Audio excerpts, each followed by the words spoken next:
ಕನ್ನಡ ಒಕ್ಕೂಟ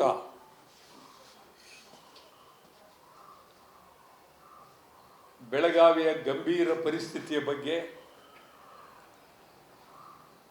ತೀವ್ರವಾಗಿ ಹೋರಾಟ ಮಾಡಬೇಕು ಅನ್ನೋದು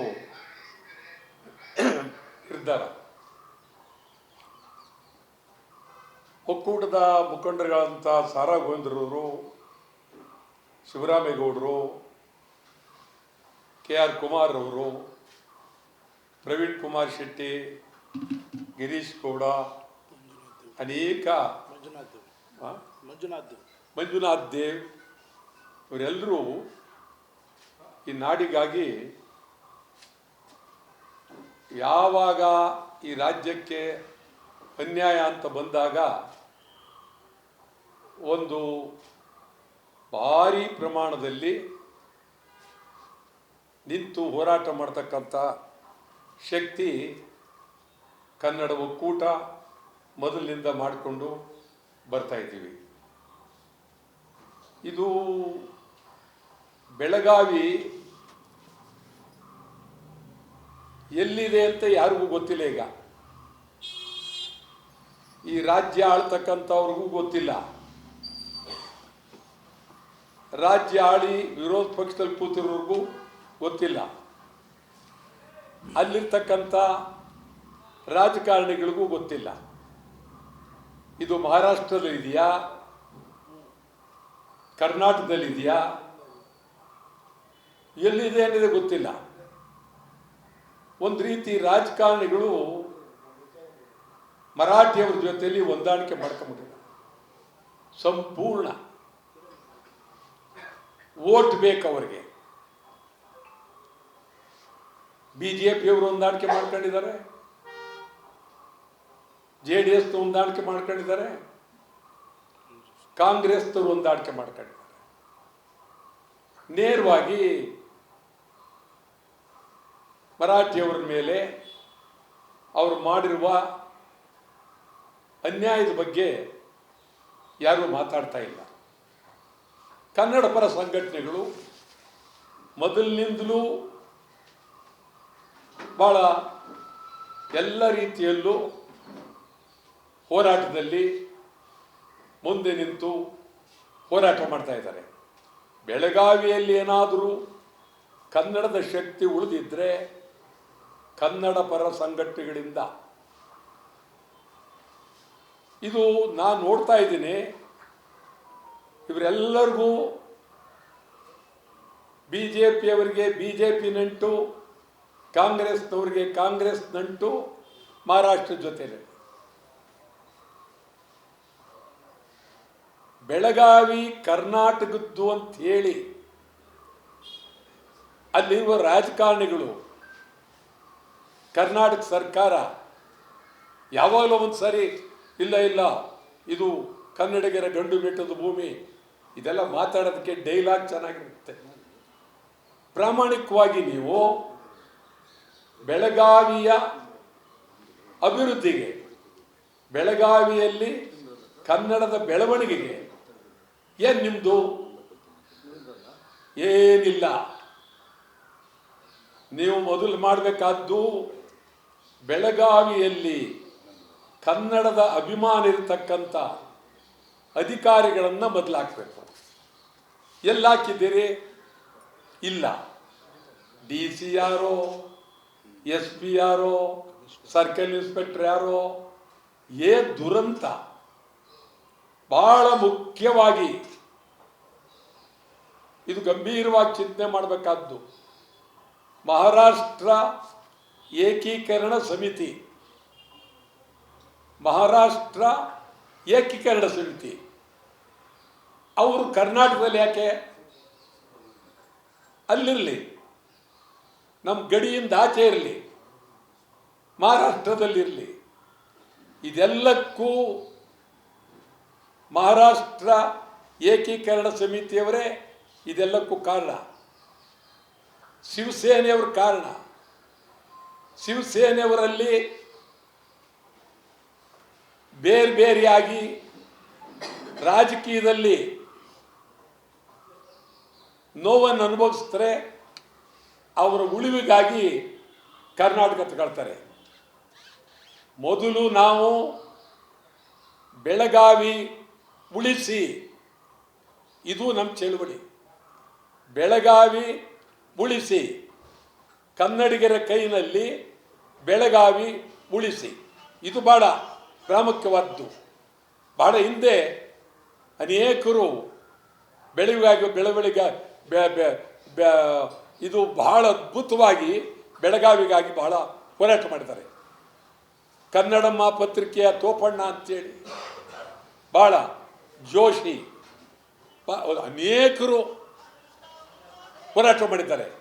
ಇವತ್ತೇನು ಅಲ್ಲಿ ಆ ವಾತಾವರಣವೇ ಇಲ್ಲ. ಲಕ್ಷ್ಮೀ ಹೆಬ್ಬಾಳ್ಕರ್ ಮಂತ್ರಿ ಅವ್ರು ಹೇಳ್ತಾರೆ, ಮಹಾರಾಷ್ಟ್ರ ಏನಾದರೂ ಮಹಾರಾಷ್ಟ್ರಕ್ಕೆ ಬೆಳಗಾವಿ ಏನಾದರೂ ಹೋಗೋದಾದರೆ ನಾನು ಮೊದಲು ಮಹಾರಾಷ್ಟ್ರಕ್ಕೆ ಹೋಗ್ತೀನಿ ಅಂತ ಈಗಾಗಲೇ ಹೇಳಿ 2 ವರ್ಷ 3 ವರ್ಷದ ಮೇಲೆ ಆಗೋಯ್ತು. ನಾವು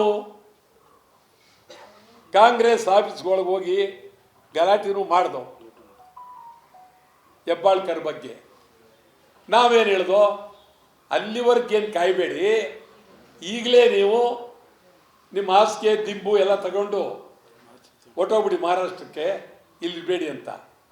ಇವತ್ತು ಅವ್ರಿಗೂ ಮರಾಠಿಯವ್ರು ಬೇಕು, ಸಾಹುಕಾರರುಗಳಿಗೂ ಮರಾಠಿ ಬೇಕು. ಅವ್ರು ಯಾರೋ 4 ಜನ ಸಾಹುಕಾರರುಗಳಿದ್ದಾರೆ, ಅವ್ರಿಗೂ ಮರಾಠಿಯವ್ರು ಬೇಕು. ಈ ಕಡೆ BJP ಅವ್ರಿಗೂ ಮರಾಠಿಯವ್ರು ಬೇಕು. ಆ ಕಡೆ ಅಲ್ಲಿ ಮೇಯರು ಮರಾಠಿಯವನು, ಅಲ್ಲಿ ಕಾರ್ಪೊರೇಷನ್ನು ಮರಾಠಿ, ಕಾರ್ಪೊರೇಷನ್ ಮುಂದೆ ಮರಾಠಿ ಪ್ರತಿಮೆಗಳು ಬರ್ತವೆ. ಹೇಳೋರಿಲ್ಲ, ಕೇಳೋರಿಲ್ಲ. ಇದೇನು ಬೆಳಗಾವಿ ಎಲ್ಲಿದೆ? ಸಿದ್ದರಾಮಯ್ಯನವರೇ, ಭಾಳ ಕಳಕಳಿಯಿಂದ ಮನವಿ ಮಾಡ್ತೀನಿ, ನಿಮಗೆ ಇದ್ರ ಬಗ್ಗೆ ಕಾಳಜಿ ಇಲ್ಲ ಅಂತ ನಾನು ಹೇಳಲ್ಲ. ಚಿಂತನೆ ಮಾಡಿ, ಹೊರಟೋಗುತ್ತೆ ಬೆಳಗಾವಿ. ಎಚ್ಚರ. ಒಂದು ಕಡೆ ನಿಪ್ಪಾಣಿಲ್ ಗಲಾಟೆ, ಒಂದು ಕಡೆ ಗಡಿನಾಲ್ ಗಲಾಟೆ, ಇನ್ನೂ 150-200 ಹಳ್ಳಿಗಳು ಮರಾಠಿ ಹೆಸರೇ ಅಲ್ಲಿರ್ತಕ್ಕಂಥದ್ದು. ನಾವು ನೋಡಿದ್ರೆ ಇದೇನಿದು ಕರ್ನಾಟಕ ರಾಜ್ಯವಾ? ಯಾವ ರಾಜ್ಯ ಇದು? ಯಾರು ಪಾರ್ಲಿಮೆಂಟ್ ಮೆಂಬರು? ಈಗ ಅವರು ಶೆಟ್ರು ಗೆದ್ದಿರೋರು. ಶೆಟ್ರು ಭಟ್ರ ಪರನೂ ಮಾತಾಡ್ತಾರೆ, ಶೆಟ್ರ ಪರನೂ ಮಾತಾಡ್ತಾರೆ. ನನಗೆ ಅರ್ಥ ಇಲ್ಲಪ್ಪ. ಗಂಭೀರವಾಗಿರಬೇಕು. ನಮ್ಮ ಬೆಳಗಾವಿಲಿ ಏನಾಗ್ತಾ ಇದೆ ಇವತ್ತು, ಪರಿಸ್ಥಿತಿ ಏನು, ಇದು ಯಾರಿಗೂ ಅರ್ಥ ಮಾಡ್ಕೊಂಡಿಲ್ಲ. ಭಾಳ ನೋವಿದೆ ನಮಗೆ. ಸುಮ್ಮನೆ ಅಲ್ಲಿ ಅಸೆಂಬ್ಲಿ ಕರಿತೀರಿ, ನೀವು ಕರೆದ ದಿವಸವೇ MESನವರಲ್ಲಿ ನಿಮ್ಮ ಶಾಸನಸಭೆಯ ವಿರುದ್ಧ ಹೋರಾಟ. ನವೆಂಬರ್ 1 ರಾಜ್ಯೋತ್ಸವ, ಕಪ್ಪು ದಿನಾಚರಣೆ, ಬರೀ ಇದೇ ಆಗಿದೆ. ನೀವು ಹಿಂದೆ ಬೊಮ್ಮಾಯಿ ಮುಖ್ಯಮಂತ್ರಿ ಆಗಿದ್ದಾಗ ನಮ್ಮನ್ನೆಲ್ಲ ಕರೆದು ನಮಗೆಲ್ಲ ಟೋಪಿ ಹಾಕ್ಬಿಟ್ರು. ಅವತ್ತು ನಾವು MESನವ್ರನ್ನ ಖಂಡಿತ ನಿಷೇಧ ಮಾಡ್ತೀವಿ ಅಂತೇಳಿ ಮಾಡಲೇ ಇಲ್ಲ. ಇವತ್ತು ನಾನು ಸಿದ್ದರಾಮಯ್ಯನವ್ರ ಕಳಕಳಿನ ಮನವಿ ಮಾಡ್ತೀನಿ. ನಮ್ಮ ಮೊದಲನೇ ಬೇಡಿಕೆ MES ನಿಷೇಧ ಮಾಡಬೇಕು. MES ಕರ್ನಾಟಕ ಹೊರಗೋಗ್ಬೇಕು. MES ಮಹಾರಾಷ್ಟ್ರದಲ್ಲಿ ಏನು ಬೇಕಾದ್ರೂ ಮಾಡ್ಕೊಳ್ಳಿ, ನಮ್ಮದೇನು ಅಭ್ಯಂತರ ಇಲ್ಲ. ಮಹಾರಾಷ್ಟ್ರ ಏಕೀಕರಣ ಸಮಿತಿ ಇದು ನಮ್ದಲ್ಲ. ಕರ್ನಾಟಕ ಏಕೀಕರಣ ಸಮಿತಿ ಅಂದರೆ ನಮ್ಮದು. ಮಹಾರಾಷ್ಟ್ರ ಏಕೀಕರಣ ಸಮಿತಿ ನಮ್ದಲ್ಲ. ಇದನ್ನ ಗೌರವ ಮಾತಾಡೋದು ಬೇಡ, ಒದ್ದೋಡಿಸ್ಲೇಬೇಕು. ಇಲ್ಲದೇ ಇದ್ರೆ ಭಾಳ ರಣರಂಗ ಆಗುತ್ತೆ. ನಿರಂತರವಾಗಿ ಒಂದು ಕಡೆ ಅವರು, ಒಂದು ಕಡೆ ಶಿವಸೇನೆಯವರು ದಬ್ಬಾಳಿಕೆ ನಿರಂತರವಾಗಿ ನಡೀತಾ ಇದೆ. ನಾವು ಈಗ ಭಾರಿ ಚಿಂತನೆ ಮಾಡ್ತಾ ಇದ್ದೀವಿ. ಈಗ ನಿನ್ನೆ ತಾನೇ ನಾವು ಕುಳಿತು ನಾವೆಲ್ಲ ಮಾತನಾಡ್ತಾ ಇದ್ದೋ. ತಮ್ಗೆ ಹೇಳ್ತೀನಿ, ಮಹದಾಯಿ ಕಳಸಾ ಬಂಡೂರಿ ಬಗ್ಗೆ ಕೇಳವರೇ ಇಲ್ಲ ಪಾಪ. ಉತ್ತರ ಕರ್ನಾಟಕದ ಅದ್ಭುತವಾದಂಥ ಬೆಳವಣಿಗೆ, ಅಭಿವೃದ್ಧಿ, ನೀರಾವರಿ ಇದೆಲ್ಲ ಬೇಕಾದಂಥ ಈ ಯೋಜನೆಗೆ ಮಾತಾಡಿಲ್ಲ. ಕೇಂದ್ರ ಸರ್ಕಾರ ಮಾತಾಡಿಲ್ಲ. ಈ ಕಡೆ ಮೇಕೆದಾಟ್ ಮಾತಾಡಲಿಲ್ಲ. ಬೆಳಗಾವಿ ಗಡಿ ಅಭಿವೃದ್ಧಿ ಇದೆಲ್ಲಕ್ಕೂ ನಾವು ನಿನ್ನೆ ಕುಳಿತು ಭಾಳ ಹೊತ್ತು ಚರ್ಚೆ ಮಾಡಿ ಒಂದು ದಿನ ಹುಬ್ಬಳ್ಳಿಯಲ್ಲಿ ಹೋಗಿ ಪತ್ರಕರ್ತರನ್ನ ಭೇಟಿ ಮಾಡಬೇಕು ಎಂದು ನಾವೆಲ್ಲ ಒಂದು ಚಿಂತನೆ ಮಾಡಿದೆವು. ಇದು ಬಹಳ ಗಂಭೀರವಾದ ಪರಿಸ್ಥಿತಿ.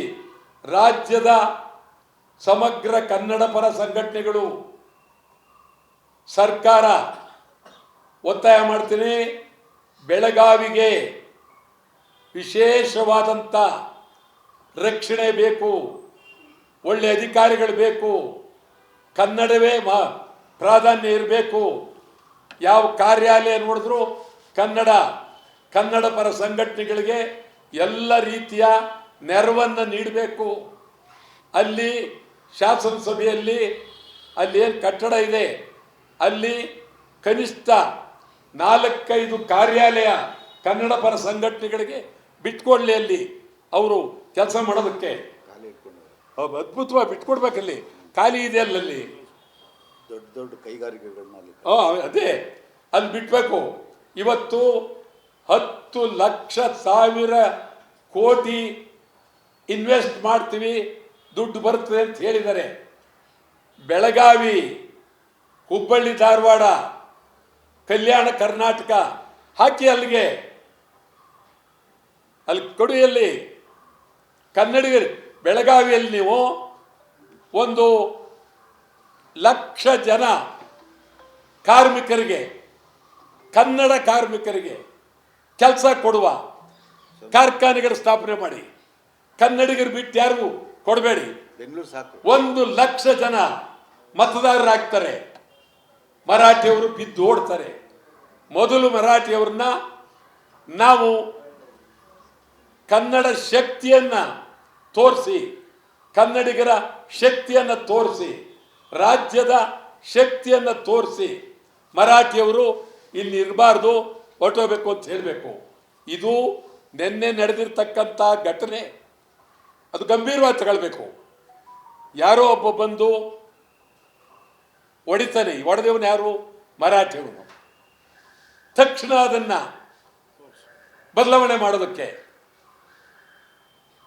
ಒಂದು ಕೆಟ್ಟ ಕೇಸನ್ನ ಅವನ ಮೇಲೆ ಹಾಕ್ತಾರೆ. ಪಾಪ ಅವನು ನೋಡಿದ್ರೆ ಕಣ್ಣೀರು ಬರುತ್ತೆ.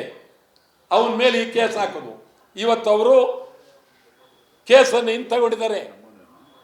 ಬೇಡಿ, ನಮಗೆ ಕನ್ನಡಿಗರ ಮೇಲೆ ನಾವು ಯಾವತ್ತೂ ಹೊಂದ್ಕೊಂಡು ಹೋಗ್ತೀವಿ, ನಮಗೆ ಈ ಕೇಸ್ ಬೇಡ ಅಂತೇಳಿ ಹಿಂತಗೊಂಡಿದ್ದಾರೆ. ಇವತ್ತು ಹಿಂತಗೊಂಡಿದ್ದಾರೆ. ಮೊದಲು ಬಹಳ ಗಂಭೀರವಾಗಿ ಚಿಂತನೆ ಮಾಡಬೇಕು.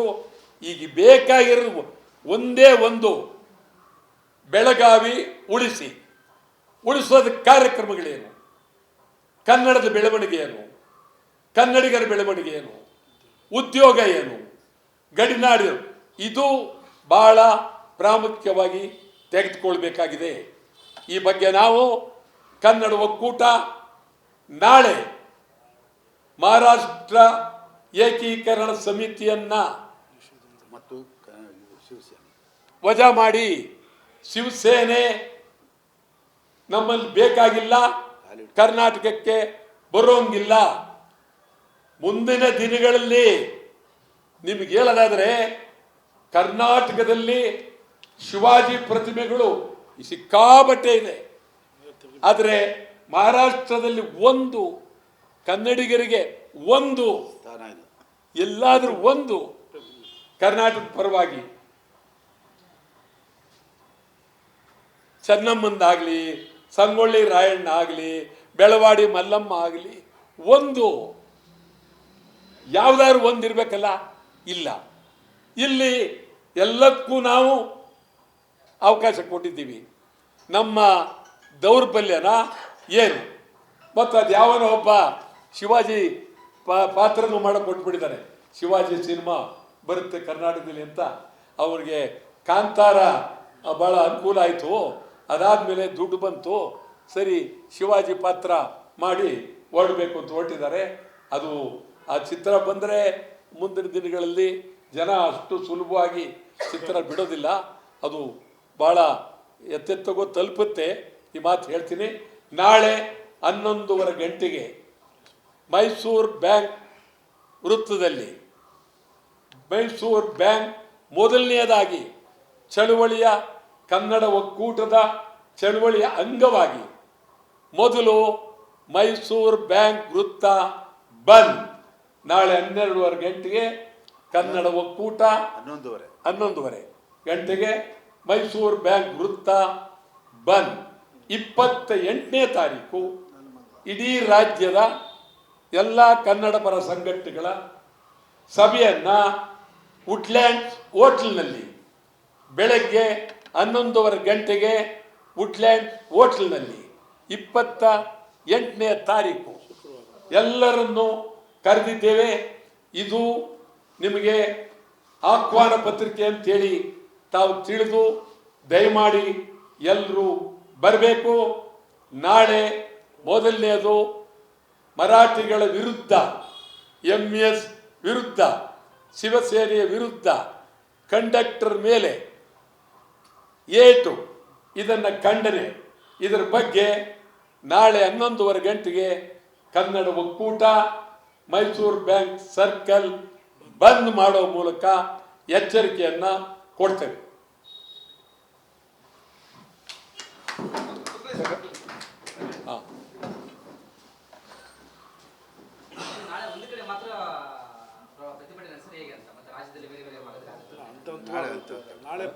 ಶುಕ್ರವಾರ ಅದೇ ಮೀಟಿಂಗ್ ಕರೆದಿದ್ವಲ್ಲ, ನಾಳೆ ಒಂದೇ ದಿನ ಅಂತಾರೆ. ಇಲ್ಲ ಶುಕ್ರವಾರ ಮೀಟಿಂಗ್ ಕರೆದಿರೋದು. ಅದಕ್ಕೆ ಶುಕ್ರವಾರ ಮೀಟಿಂಗ್ ಕರೆದಿದ್ದೀವಿ. ಶುಕ್ರವಾರ ಆ ಮೀಟಿಂಗ್ನಲ್ಲಿ ಭಾಳ ಮುಂದೆ ಬರೀ ಬೆಳಗಾವಿ ಒಂದೇ ಅಲ್ಲ, ಕಳಸಾ ಬಂಡೂರಿ, ಉತ್ತರ ಕರ್ನಾಟಕದ ಅಭಿವೃದ್ಧಿ, ಆಮೇಲೆ ಕಲ್ಯಾಣ ಕರ್ನಾಟಕದ ಅಭಿವೃದ್ಧಿ, ಮೇಕೆದಾಟು ಬಗ್ಗೆ ಇದೆಲ್ಲವನ್ನು ಮಾಡಿ ಮುಂದೆ ಒಂದು ದಿನ ಕಂಡರಿಯದಂಥ ಹೋರಾಟ ಮಾಡ್ತೀವಿ. ಅದನ್ನು 28ನೇ ತಾರೀಕು ತೀರ್ಮಾನ ತಗೊಳ್ತೀವಿ.